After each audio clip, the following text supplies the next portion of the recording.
복음을 가르치고 전도하는 일을 사내들인 공회의 방해에도 불구하고 핍박에도 불구하고 멈추지 않았던 초대 교회는 갈수록 제자들이 많아지기 시작을 했습니다. 그러다 보니까 이제 뭐 좋은 면들이 뭐 대부분이지만 그런데 좀 실수하는 일도 생기는 것을 보게 돼요. 우리 1절 말씀 같이 한번 다시 읽어보도록 하겠습니다. 1절입니다. 시작. 그때에 제자가 더 많아졌는데 헬라파 유대인들이 자기의 과부들이 매일의 구제에 빠짐으로 히브리파 사람을 원망하니. 자, 초대교회에는요, 매일의 구제가 있었습니다. 그러니까 우리가 앞부분에서도 살펴보았지만, 부자들이 자신들의 그런 땅, 자신의 재산들을 팔아가지고 사도들 앞에 오면, 사도들이 그것을 이제 가난한 자들에게 매일같이 나누어 준 것이 그들의 아름다운 전통이었던 거예요. 그런데 사람이 많아지고 제자들이 많아지다 보니까 그 과정에서 누락된 사람들이 생겼습니다. 그들이 바로 헬라인 과부들이었어요. 히브리인 과부들은 구제를 잘 받고 있는데 그런데 이제 헬라인 과부들은 그 구제에서 누락이 되는 일이 생긴 거죠. 그래서 헬라 계열의 유대인들이 이 일로 말미암아서 불만이 생기기 시작했습니다. 왜 이런 일이 생긴 것일까요? 우리 2절 말씀 같이 한번 보시겠습니다. 2절 시작. 열두 사도가 모든 제자를 불러 이르되 우리가 하나님의 말씀을 제쳐놓고 접대를 일삼는 것이 마땅하지 아니하니.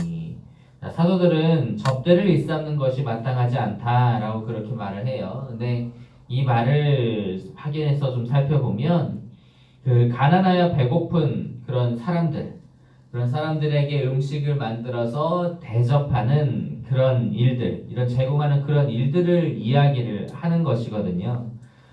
그러니까 이 말을 볼 때에 당시에 사도들은 말씀 사역뿐만 아니라 가난한 사람들을 돌보는 그러한 사역도 다 책임지고 있었다라고 하는 것을 알 수가 있어요.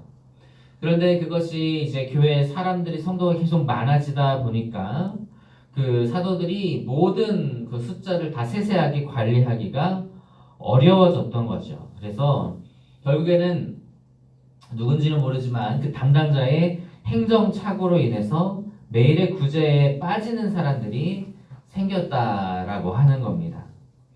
그래서 이에 대해서 제자들은 3절과 4절에 대안을 마련하기 시작을 해요. 우리 3절과 4절 같이 보시겠습니다.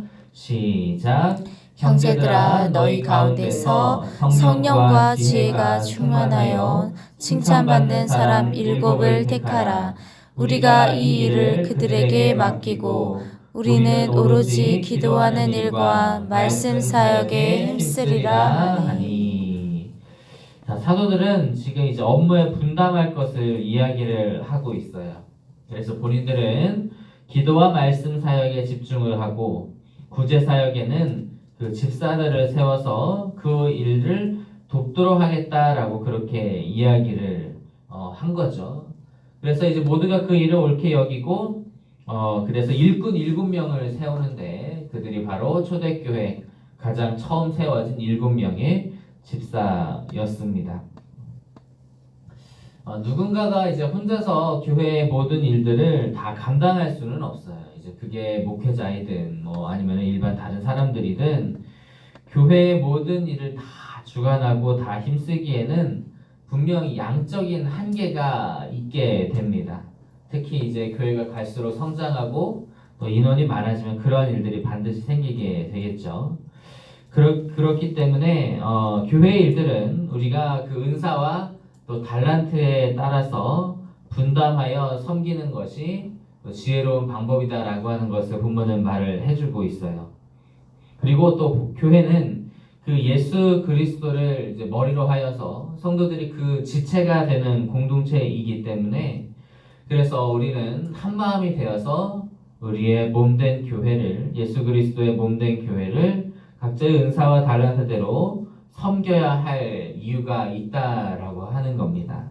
그래서 우리도 정말 보니까 정말 우리 성도님들 정말 주님 안에서 각자의 그러한 맡겨진 일들을 잘 감당하시고 또 성실하게 각자 이제 달란트대로 은사대로 이렇게 배분하신 것들을 잘 열심히 감당하시는 것을 보니 참 감사하고 참 아름다운 모습입니다.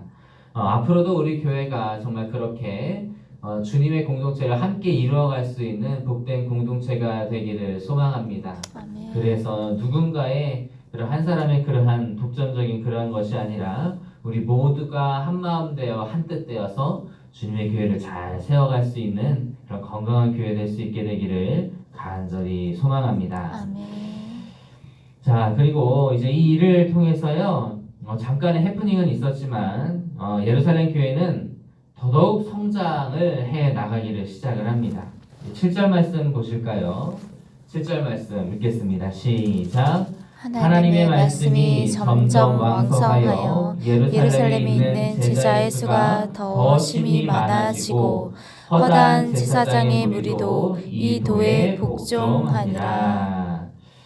자, 갈수록 예루살렘 초대교회에는 성도의 수가 늘어만 가고 있었어요. 또 심지어 제사장의 무리도 이 그러니까 복음에 복종했다라고 그렇게 기록이 되어 있습니다. 이 제사장들은요, 그 사두개파에 속해 있는 사람들이에요. 이 사두개파는 말씀을 드렸지만 현실주의적인 그러한 신앙관을 갖고 있습니다. 그래서 부활도 믿지 않고 그리고 천사의 존재도 믿지 않고 천국도 이 땅에서 이루어가야 한다라고 하는 그런 생각을 가지고 하는 사람들이거든요. 그런데 그 부활 자체를 믿지 않는 그러한 제사장들이 허다하게, 그러니까 많은 제사장들이 이 복음을 받아들였다라고 하는 것은 굉장히 놀라운 일이에요. 하나님께서 크신 일을 그들 가운데 이루셨다라고 하는 것을 볼 수 있습니다.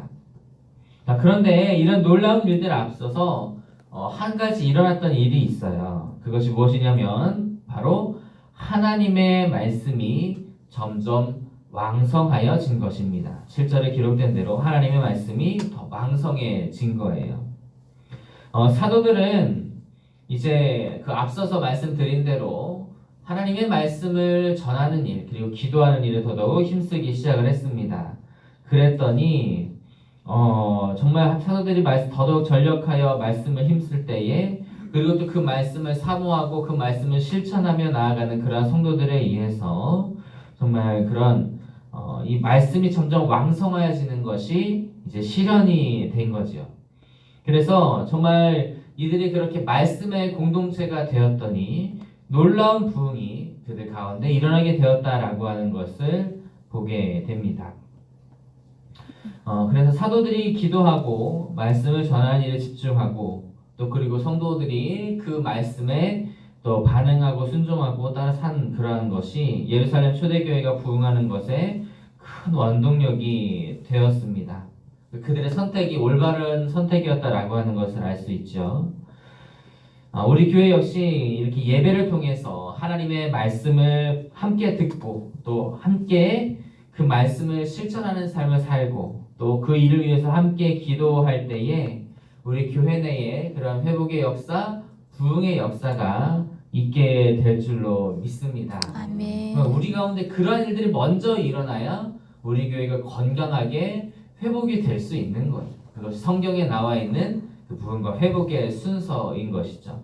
그래서 우리가 그 일을 위해서 우리가 주변에 있는 분들을 함께 권해서 함께 더 예배하고 함께 더 기도하게 되기를 소망합니다. 아멘. 우리 모두가 함께 한 마음으로 힘써서 기도하고 또 예배하고 하나님의 말씀 붙들며 나아가면 정말 초대교회 가운데 말씀이 왕성하여서 정말 갈수록 부흥하는 그러한 놀라운 일들이 있었던 것처럼 우리 가운데서도 그런 놀라운 일들이 회복과 부흥의 일들이 있게 될 줄로 믿습니다. 아멘. 우리 교회가 그런 회복의 교회, 부흥의 교회 될 수 있게 되기를 주님의 이름으로 간절히 소망합니다.